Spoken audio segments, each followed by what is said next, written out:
ए भाई आज भिंडी बनेगी, सब में बटेगी। सबसे पहले इसे धो ले थोड़ा, हाथ में पकड़ा चाकू वाकू, काट काट के मैंने छोड़ा। इसके बाद मैंने प्याज से पकड़े,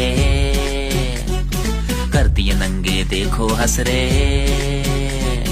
लंबा लंबा मैंने प्याज था काटा, मिर्ची को भी थोड़ा डांटा। गरम तेल में डाला जीरा, जीरा बोला हाय। फिर डाली भिंडी, ऊपर से हल्दी, नमक भी डाला, थोड़ा हिलाया, प्याज गिर गया टुल। मेरी भिंडी ब्यूटीफुल कर गई।